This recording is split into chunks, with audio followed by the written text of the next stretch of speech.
Hello friends, maths class study में आप सभी का स्वागत है। और मैं दीपक। गेस्ट फैकल्टी मैनेजमेंट सिस्टम को लेकर के आप सभी ने देखा है कि डेट निरंतर बढ़ती रही है। अभी 15 तारीख को, ठीक है, 15 तारीख के बाद 21 तारीख हुई थी। 21 के बाद फिर पुनः एक बार डेट को एक्सटेंड कर दिया गया है। सबसे पहले इन्होंने जो डेट दी हुई थी वो 10/11 थी, ठीक है। इसके बाद इन्होंने डेट एक्सटेंड की 15 कर दी। 15 के बाद 21 के बाद अभी सुनने में आ रहा है कि 30 तारीख डेट कर दी गई है, ठीक है। आदेश भी डल गया है। अब कहीं ना कहीं जो विभिन्न प्रकार की त्रुटियां सॉफ्टवेयर को लेकर के आती हैं, कैंडिडेटों का जो कार्य नहीं हो पाता है संपन्न, उसको देखते हुए जो शिकायत की जाती है उस पर डेट बढ़ा दी जाती है।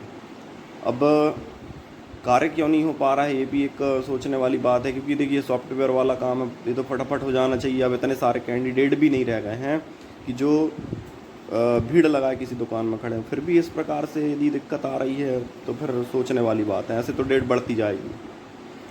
इसके बाद इससे एक चीज़ क्लियर हो रही है कि अतिथि शिक्षक की जो भर्ती है वो निश्चित ही शीघ्र होगी। जुलाई में मेरे अनुभव से तो लगता है कि जुलाई की शुरुआत में या बीचों बीच अतिथि शिक्षक की भर्ती होना चाहिए। क्योंकि अभी देखिए 30 तक का इनने डेट दे दिया वेरिफिकेशन का। वेरिफिकेशन के बाद चूँकि सभी जगह पढ़ाई को लेकर के बिल्कुल विशेष आदेश दे दिए गए हैं कि भाई एक अच्छे तौर पर, चूँकि कोरोना काल को देखते हुए अपन ने सभी ने देखा है कि पढ़ाई बहुत प्रभावित हुई है। तो निश्चित ही इस बार एक हमारे पास वो समय है जिसमें हम शुरुआत से लेकर के मेहनत कर सकते हैं। और न्यूज़ जो कि थोड़ा बहुत कहीं ना कहीं डगमगाई हुई है, कमज़ोर हुई है, उसको कवर करने का पूर्ण सफलतम प्रयास कर सकते हैं।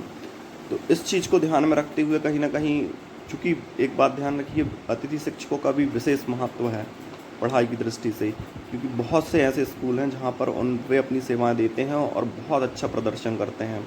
तो इस चीज़ का ध्यान में रखते हुए मुझे लगता है कि जुलाई में इनकी नियुक्ति कर दी जाएगी, ऐसा ज़रूर लग रहा है।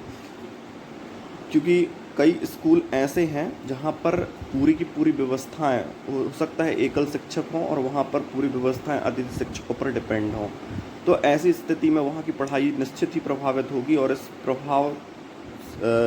प्रभाव की स्थिति को कम करने के लिए या समाप्त करने के लिए निश्चित तौर पर वहाँ पर अतिथि शिक्षकों की भर्ती की जाएगी। अभी CM राइज स्कूल में अतिथि शिक्षकों के बारे में भी विज्ञप्ति निकली हुई है। तो मैं बता दूं, CM राइज स्कूल जो कि अभी नई योजना के तहत चालू हुए हैं, ठीक है ना। जहाँ कहीं उत्कृष्ट विद्यालय थे वहाँ पर भी CM राइज बना दिए गए हैं। वहाँ का शेड्यूल जो होता है काफ़ी अच्छा है, 9 बजे से लेकर के 5 बजे तक है, टाइट शेड्यूल है, ठीक। वहाँ पर बहुत सारे एक्टिविटीज़ को ध्यान में रखते हुए विभिन्न प्रकार की, क्योंकि एक मॉडल के रूप में है ये, वहाँ पर कार्य किए जा रहे हैं। यदि वहाँ पर कोई इच्छुक है अभ्यर्थी, तो आपके आसपास यदि कहीं पर CM राइज स्कूल हुआ है तो आप वहाँ जा कर के पता कर सकते हैं, ठीक है ना, और अप्लाई कर सकते हैं। हालांकि अभी पेमेंट के बारे में वहाँ की कोई डिक्लेरेशन नहीं हुआ है कि वहाँ पर वेतन कितना मिलेगा, ना मुझे पता है।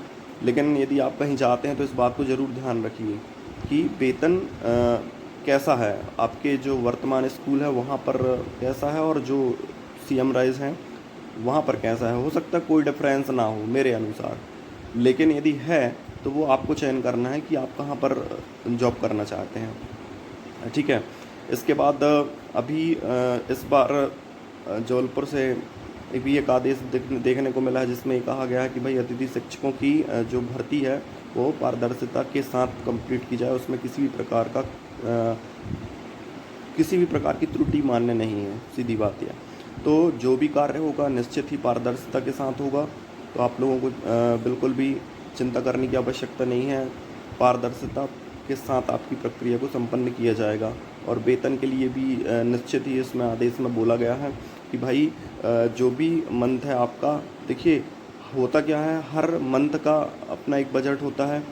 बजट के अनुसार आपका वेतन हर मंथ हो सकता है, मंथ कंप्लीट होने के 8-10 दिन में। लेकिन एक्चुअल में ऐसा हो नहीं पाता है, क्योंकि वेतन तो वैसे भी सामान्य बहुत कम है। तो क्या सोचा जाता है कि 2-3 महीने की सैलरी थोड़ा लगेगी, इसलिए उसको 2-3 महीने का कलेक्ट करके इकट्ठा वेतन पत्रक बना दिया जाता है, इसलिए। और कहीं कहीं ऐसा भी होता है जो हर मंथ वेतन पत्रक बनाते हैं और हर मंथ सैलरी हो भी जाती है। तो ये डिपेंड करता है आपके प्रशासक पर, जो वहाँ पर आपके एटमॉस्फेयर या संकुल या अपने बीओ स्तर पर कार्य कर रहे हैं, वहाँ पर डिपेंड करता है। तो ये चीज़ आप लोग विशेष ध्यान रखिए। तो 2 चीज़ें आपके लिए अपडेट थी गेस्ट फैकल्टी मैनेजमेंट सिस्टम की। एक तो डेट एक्सटेंड हुई है, दूसरा ये आदेश जो ये दर्शाता है कि निश्चित ही शीघ्र आपकी अतिथि शिक्षक भर्ती प्रक्रिया संपन्न होने वाली है। और इसमें जहाँ भी पोस्ट में ट्रांसफ़र होकर के लोग गए हुए हैं, शिक्षक यहाँ से वहाँ गए हुए हैं, तो वहाँ पर ज़रूर ध्यान रखिए, क्योंकि वहाँ पर नए सिरे से फॉर्म डालने की संभावना बनेगी। इस चीज़ का विशेष ध्यान रखिएगा। आगे जो भी नई अपडेट आएगी शिक्षक भर्ती को लेकर के, वो मैं आपके सामने प्रस्तुत करता रहूँगा। तब तक के लिए जय हिंद, जय भारत। चैनल को लाइक, सब्सक्राइब और शेयर ज़रूर कर दिया करें, क्योंकि बहुत से लोग सिर्फ देखते हैं, लाइक करते हैं, नहीं करते मुझे नहीं पता, पर सब्सक्राइब लाइक करना आपका पूर्ण कर्तव्य है, तो इसको ज़रूर कीजिए। तब तक के लिए एक बार पुनः आप सभी को धन्यवाद।